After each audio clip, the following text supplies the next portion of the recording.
You did this! You ruined my life! Yeah. I did. The name on the manifest hit me like a wrench to the gut. Rachel Hale, passenger 2 of 2. Destination, Bridgetown, Barbados. Departure, 6:47 a.m. I stared at the flight log, my grease-stained fingers trembling slightly as I held the clipboard. The King Air's engines were still cooling down behind me, ticking like a metal heartbeat in the morning silence of Piedmont Regional Airport. Captain Hayes was waiting for my signature on the maintenance check, but all I could do was read that name over and over. My wife, who was supposed to be in Bali for a wellness retreat. "Everything good, Gray?" Hayes asked, adjusting his aviators. "You look like you've seen a ghost." I forced my hand steady and signed the form. "All good, Captain. Safe travels." But nothing was good. Nothing had been good for months, if I was being honest with myself. The late-night phone calls Rachel would take in the bathroom, the way she'd started putting her phone face down during dinner, the credit card statements showing charges I didn't recognize. I'd been married to Rachel for 6 years. Long enough to know when she was lying. Long enough to know that her Instagram post from 2 hours ago, a sunset photo tagged Bali vibes with a heart emoji, was complete bullcrap. Walking back to the maintenance hangar, I pulled out my phone and opened her profile. 800,000 followers hung on every word of my wife's carefully curated wellness journey. Her latest post showed her in what looked like a meditation pose against a tropical backdrop. The comments were already pouring in, living your best life, and goals, and so inspired by you. If only they knew. I scrolled down to the passenger manifest on my phone, the one I'd photographed before signing it. The second name made my stomach drop even further. Felix Durand. I knew that name. Rachel had mentioned him exactly once, 3 months ago, when she came back from her college reunion in Charlotte. "Just some guy from my marketing class," she'd said when I asked about the photos she'd been tagged in. "Total startup bro now." "You know the type." Yeah, I knew the type, and apparently so did my wife. Back in the hangar, I sat in my office chair and did what any aircraft mechanic with trust issues would do. I researched. Felix Durand had a LinkedIn profile that screamed money and ambition. CEO of something called Wellness Chain, a blockchain-based wellness community platform. His headshot showed the kind of guy who probably drove a Tesla and ordered oat milk lattes. His Instagram was private, but his company page wasn't. Photos of him at startup conferences, shaking hands with investors, standing in front of whiteboards covered in buzzwords. And there, buried in a post from 6 weeks ago, was a photo that made my blood run cold. Felix at a restaurant in Charlotte, arm around a blonde woman whose face was partially obscured. The caption read, "Celebrating new partnerships with amazing people." The woman was wearing Rachel's necklace, the silver one I'd bought her for our 3rd anniversary. I sat back in my chair, the fluorescent lights humming overhead like angry wasps. 20 feet away, Jimmy was rebuilding an engine mount, the sound of his tools echoing through the hangar. Normal sounds, normal life, while my world was quietly falling apart. My phone buzzed. A text from Rachel. "Landed safe. The retreat center is amazing. No service for most of the day, so don't worry if you don't hear from me. Love you." Love you. I almost laughed, but it came out as more of a grunt. Love. Right. I opened Find My iPhone and checked Rachel's location. The little dot showed her phone in Barbados, just like the manifest said.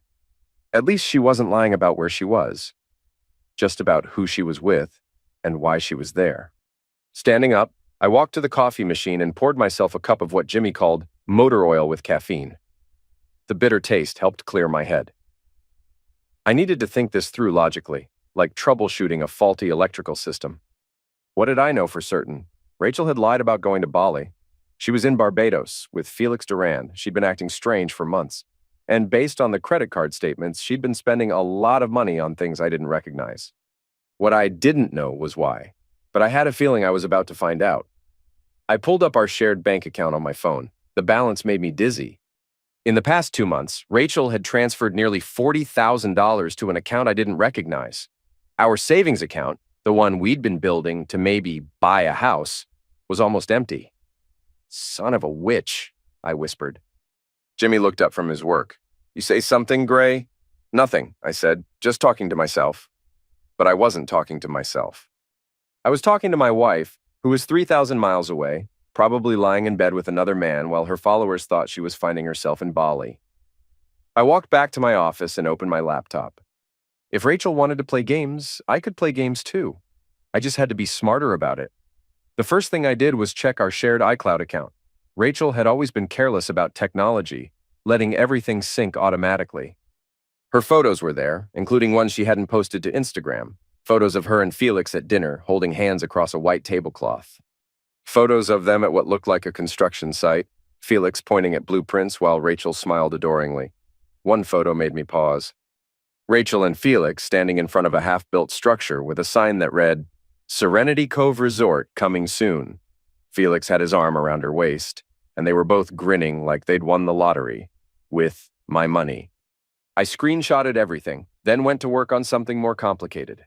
Rachel's laptop was also synced to our shared account, which meant I could access her browser history, her saved passwords, even her recently opened documents.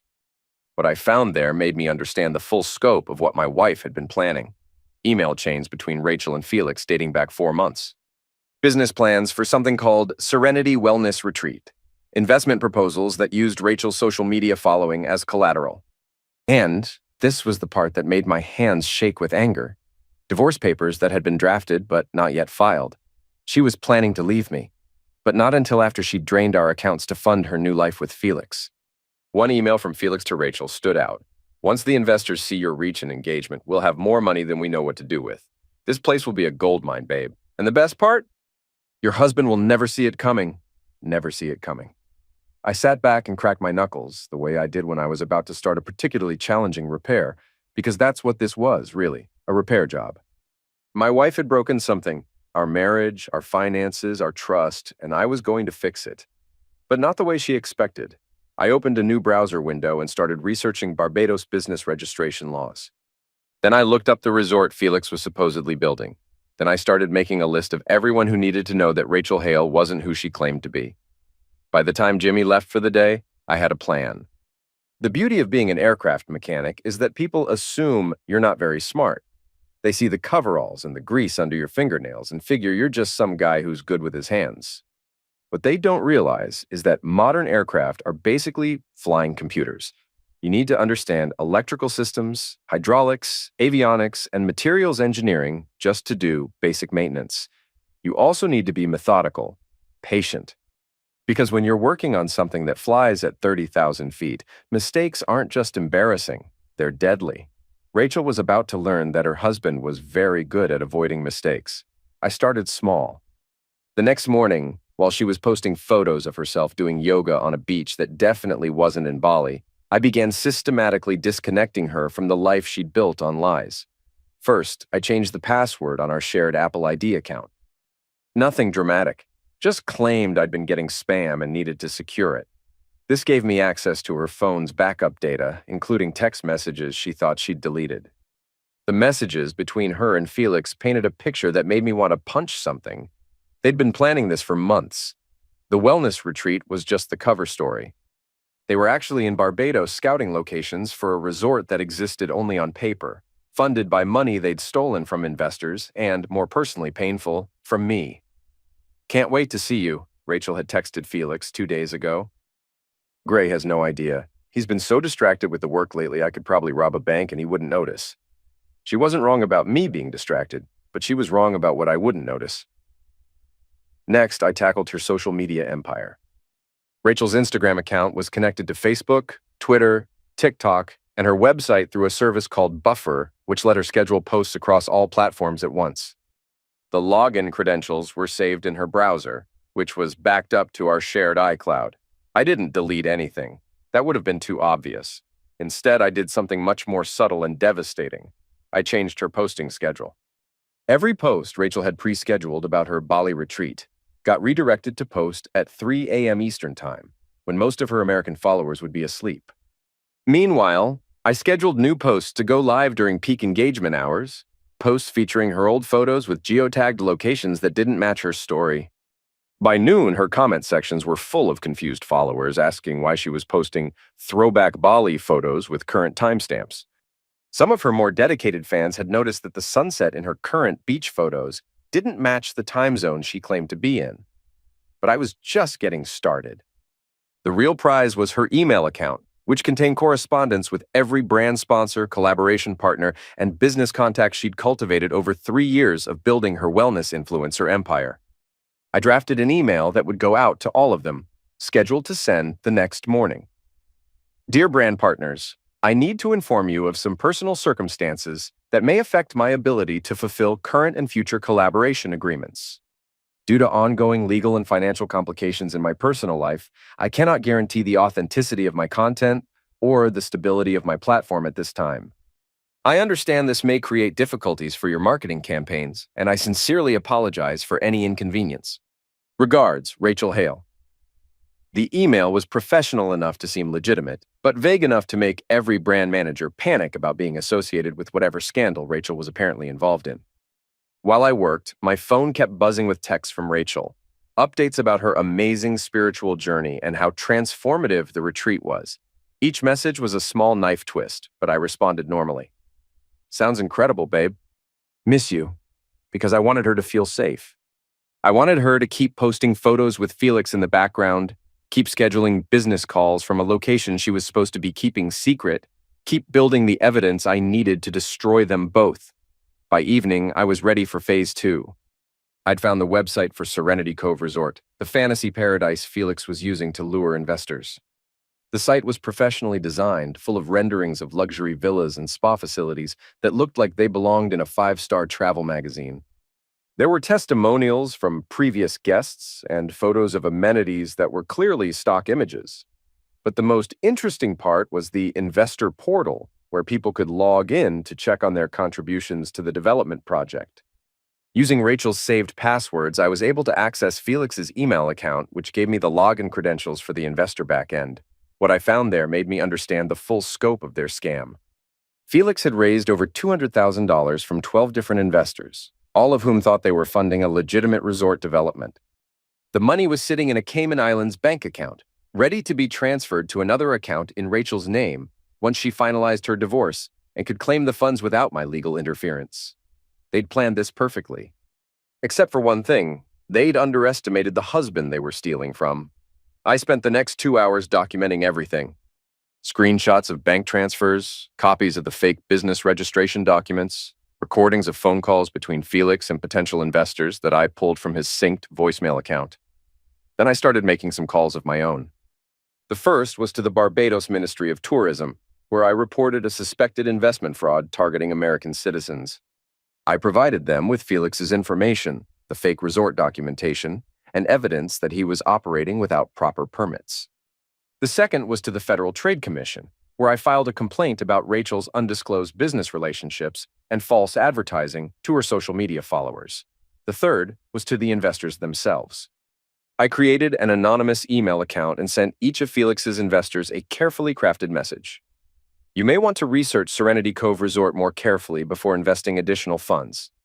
The attached documents raise serious questions about the legitimacy of this project and the people behind it. I attached screenshots of Felix and Rachel's personal messages, the fake permit documents, and photos of the actual construction site, which I'd found through property records showed was just an abandoned hotel renovation, not a new resort development. By midnight, I was exhausted but satisfied. I'd set multiple wheels in motion, each one designed to slowly destroy the fantasy world Rachel and Felix had built on lies and stolen money, but I wasn't done. Not even close. The next morning, I did something that felt both criminal and completely justified.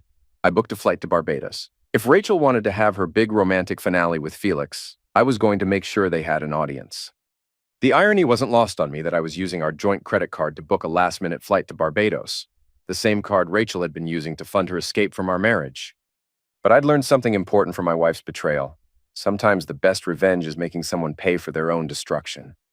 I called in sick to work, the first time I'd used a sick day in 3 years, and told Jimmy I had a family emergency, which wasn't technically a lie. My family was having an emergency, they just didn't know it yet. The flight to Bridgetown gave me 6 hours to think, which was probably too much. Every time I closed my eyes, I saw Rachel's face in those photos with Felix. The way she smiled at him like he was the answer to every prayer she'd ever made. The way she'd never looked at me, not even in our early days when everything was supposed to be perfect. But I also thought about the $47,000 she'd stolen from our accounts. Money I'd saved working 60-hour weeks. Money we'd planned to use for a down payment on a house. Money she'd given to a man she'd known for 3 months so they could play pretend at being entrepreneurs. That made it easier to stay focused. I landed in Barbados at 2 p.m. local time and took a taxi to the hotel I'd booked online, a small place about 10 minutes from where Rachel and Felix were staying. I tracked their location through Find My iPhone and cross-referenced it with luxury resort websites until I found their hotel, Coral Bay Suites, a boutique property that charged $800 a night, with my money. My first stop wasn't the hotel, though. It was the construction site where Felix was supposedly building his wellness empire. The taxi driver, a local man named Winston, was happy to wait while I walked around the property. "You thinking about investing in this place?" he asked. "Been hearing a lot of talk about it lately." "Something like that," I said. What I found was exactly what I'd expected, a half-renovated hotel that had been abandoned for at least 2 years. The sign Felix and Rachel had posed in front of was professionally made, but obviously recent. Someone had spent maybe $5,000 on staging to make it look like an active construction project. I took photos of everything. The rusted equipment, the overgrown landscaping, the windows that were boarded up, not under renovation. Evidence that Felix's entire investor presentation was built on lies. But I also found something I hadn't expected. Voices. Following a path around the main building, I discovered Rachel and Felix on what used to be the hotel's beach terrace. They were sitting at a table covered with papers, laptops open, phones charging from a portable battery pack. Felix was on a call, pacing back and forth while gesturing dramatically. No, you don't understand," he was saying. "This isn't just a resort. This is a wellness ecosystem, blockchain-verified meditation experiences, NFT spa packages. We're creating the future of luxury travel." I crept closer, using the overgrown vegetation as cover. My phone was already recording. Rachel was typing on her laptop, occasionally looking up to nod approvingly at Felix's performance. She was wearing a white sundress that I'd never seen before, and sunglasses that probably cost more than I made in a week. "Tell them about the social media integration," she called out. "The Instagram partnership." Felix grinned and gave her a thumbs up. "And here's the beautiful part," he continued into his phone. "My partner has 800,000 wellness-focused followers. We're talking about guaranteed organic marketing to exactly the demographic that spends money on luxury wellness experiences. My partner." I kept recording as Felix finished his call and sat down next to Rachel. They kissed like teenagers, all tongues and grabbing hands, while my wife's laptop displayed what looked like financial projections. "How much did Peterson commit?" Rachel asked. 50,000, Felix said. "And Thompson wants to go in for 75 once he sees the site photos." "The fake site photos," Rachel corrected, laughing. "The very fake site photos," Felix agreed. "God, I love how devious you are." Rachel leaned back in her chair and stretched, looking perfectly relaxed in her stolen paradise. "I still can't believe Gray hasn't figured any of this out. Sometimes I think I married the most oblivious man on earth." "Lucky for us," Felix said. "How much more can you transfer before he notices?" "Maybe another 20,000, but I should probably file the divorce papers soon. My lawyer says the longer I wait, the more complicated it gets with asset division." Felix reached across the table and took her hand. "After this weekend, we'll have enough investor money to make that irrelevant. You can divorce him, keep everything that matters, and we'll be living like royalty down here within 6 months." "What about the investors? When they figure out the resort isn't real?" Felix shrugged. "What are they going to do? Sue us in Barbados? By the time anyone realizes what happened, we'll have disappeared. New identities, new country, new life." Rachel laughed, the sound carrying across the abandoned terrace like broken glass. "You make it sound so easy." "It is easy," Felix said. "That's the beautiful thing about targeting rich Americans who want to feel good about themselves.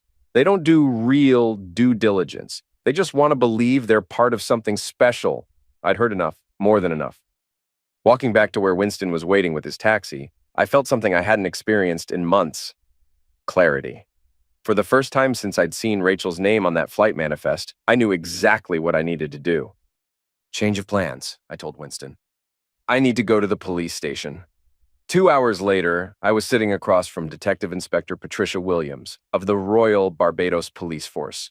showing her the recordings I'd made and the evidence I'd compiled over the past 3 days. "This is quite thorough," she said, scrolling through the screenshots on my phone. "You're certain these two are currently on the island?" "They're staying at Coral Bay Suites," I said. "Room 312. Detective Williams nodded. "Investment fraud targeting foreign nationals is something we take very seriously here. Tourism is our primary industry, and schemes like this damage our reputation." She made several phone calls while I waited, speaking in rapid Bajan dialect that I couldn't quite follow, but the tone was serious, businesslike. "We'll need you to make a formal statement," she said finally, "and we'll need access to all the evidence you've collected, but I think we have enough to move forward." "What happens next?" "Next, Mr. Hale, we pay a visit to your wife and her friend." The arrest happened at sunset, which seemed appropriate somehow. Rachel and Felix were having drinks on their hotel balcony when Detective Williams and 2 constables knocked on their door. I watched from the parking lot, standing next to Winston's taxi like a tourist who'd lost his way. Through the sliding glass doors, I could see Rachel's face change from confusion to panic as the officers explained why they were there. Felix tried to run, actually tried to push past the constables and sprint for the stairs, but he didn't make it 10 feet before they had him in handcuffs. Rachel was crying by the time they brought them both out to the police cars. Big, dramatic sobs that she probably thought would generate sympathy, but her tears dried up quickly when she saw me standing in the parking lot. "Gray!" she called out. "Gray, what are you doing here?" I didn't answer.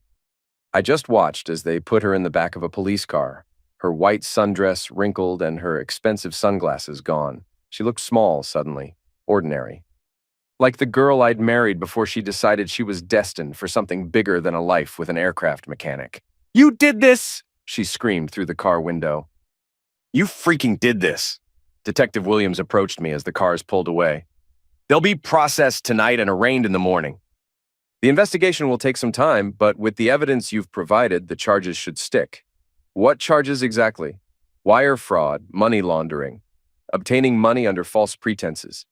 Your wife is also looking at identity theft for using your personal information to open some of those accounts. They're both facing serious time if convicted." I nodded, but I wasn't really listening anymore. All I could think about was Rachel's face in that moment when she saw me. The realization that her carefully constructed plan had collapsed because she'd underestimated the man she'd been stealing from. Winston drove me back to my hotel in comfortable silence. He'd been a taxi driver in Barbados for 23 years, he'd told me earlier. He'd seen everything. "Your wife," he said finally as we pulled into the hotel parking lot. "She really do all that to you?" "Yeah," I said. "She did." "And you come all this way just to watch her get arrested?" "I came all this way to make sure she couldn't hurt anyone else." Winston nodded approvingly. "That's good, that's right. Some people, they think they can take advantage, but everybody got to pay the price, eventually." I checked out of my hotel the next morning and caught a flight back to Charlotte. By the time I landed, Rachel's arrest was already making news. Not major news, just a small item in the business section about an investment fraud scheme targeting American retirees. But her mugshot was online, along with Felix's, and her social media followers were starting to ask questions. The emails I'd scheduled to her brand sponsors had gone out while I was in the air. By the time I got home, her Instagram account had been suspended for violating community guidelines. Her website was down, and 3 different companies had issued statements distancing themselves from any association with her. Her wellness empire had collapsed in less than 48 hours. I spent that first night back in our house, my house now, I suppose, going through everything Rachel had left behind. Her clothes were still in the closet. Her makeup still cluttered the bathroom counter. Her laptop was still on the kitchen table, open to a browser tab for countries without extradition treaties. She'd been planning to run. Even after stealing from me, even after lying to her followers, even after defrauding investors, she'd been planning to disappear rather than face the consequences of what she'd done. But I'd made sure she couldn't run far enough. Over the next few days, I gave statements to FBI agents, provided documentation to attorneys representing Felix's investors, and answered questions from a journalist who was writing a piece about social media fraud. Each conversation felt like peeling off another layer of the lie my marriage had become. The hardest part was explaining to my friends and family what had happened. My brother Dave flew down from Virginia to check on me, bringing beer and the kind of awkward masculine sympathy that involved a lot of shoulder patting and not much talking. "You doing okay?" he asked on his second night there. "I'm doing fine," I said, and I meant it. Better than fine, actually. "You don't seem angry." I thought about that for a minute. I was angry, but anger isn't useful for solving problems. Anger makes you sloppy. Dave nodded like he understood, but I could tell he didn't. He couldn't understand how I'd spent 3 days methodically destroying my wife's life without feeling anything more dramatic than the satisfaction of a job well done. But that's the thing about being a mechanic. You learn to fix things that are broken, and sometimes the only way to fix something is to take it apart completely and start over. 3 weeks later, I got a call from Detective Williams. Rachel and Felix had both been extradited to face federal charges in the United States. Felix was cooperating with prosecutors in exchange for a reduced sentence. Rachel was maintaining her innocence and demanding to speak with me.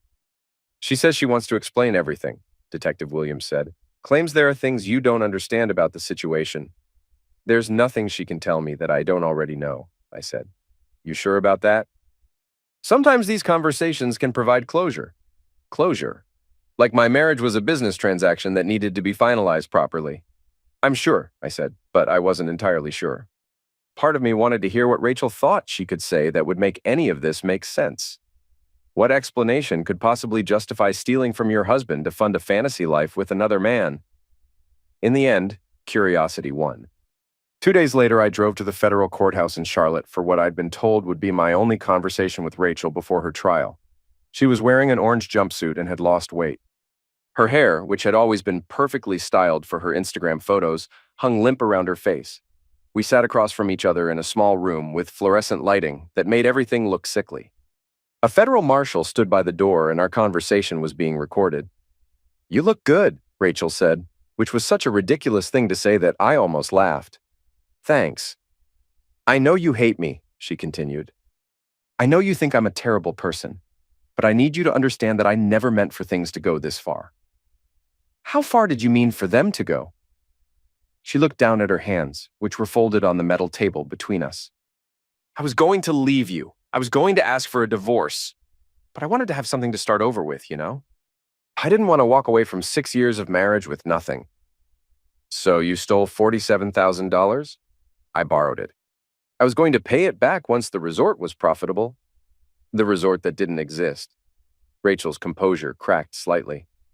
"Felix said it was real. He showed me the permits, the architectural plans, everything. I thought we were investing in something legitimate." "You thought you were stealing from me to invest in something legitimate." "It wasn't stealing. It was our money." I stared at her across the table, this woman I'd shared a bed with for 6 years, and realized that she actually believed what she was saying. In her mind, she'd been the victim of Felix's scam, not a willing participant in fraud. "Rachel," I said quietly, "I recorded you and Felix talking about how stupid I was. I heard you laugh about how easy it was to transfer money without me noticing. I watched you kiss him while planning how to disappear with stolen investor funds." Her face went pale. "You were spying on me. I was protecting myself by destroying my life, by stopping you from destroying other people's lives." We sat in silence for a long moment. The fluorescent lights hummed overhead like angry insects. "What happens to me now?" Rachel asked finally. "That's up to the court." "Will you testify against me?" "If they ask me to." She started crying then, the same dramatic sobs I'd witnessed during her arrest. But this time, I didn't feel anything watching her break down. No sympathy, no anger, no satisfaction.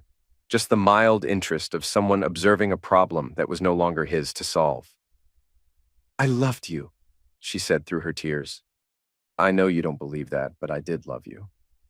"Maybe you did," I said, "but you loved the idea of a different life more." The federal marshal indicated that our time was up. I stood to leave, but Rachel grabbed my arm. "Gray, please." "I'm sorry, I'm so sorry. Can you forgive me?" I looked down at her hand on my arm, then back at her face. For just a moment, I saw the girl I'd married. The one who used to make coffee for me before my early shifts, who would fall asleep watching movies on Sunday afternoons, who had once told me that all she wanted was a simple, happy life. But that girl was gone. Maybe she'd never really existed. "I forgive you," I said, because it was true. But forgiveness doesn't mean trust, and it doesn't mean consequences go away. I walked out of that room and didn't look back. 6 months later, Rachel was sentenced to 4 years in federal prison. Felix got 7 years for organizing the scheme. The investors recovered about 60% of their money from seized assets. Rachel's Instagram account was permanently suspended. Her website domain was sold, and her influence in the wellness space evaporated completely. I kept working at the airport, fixing things that were broken and making sure they stayed in the air. It was honest work, predictable work, the kind of work that let me sleep soundly at night.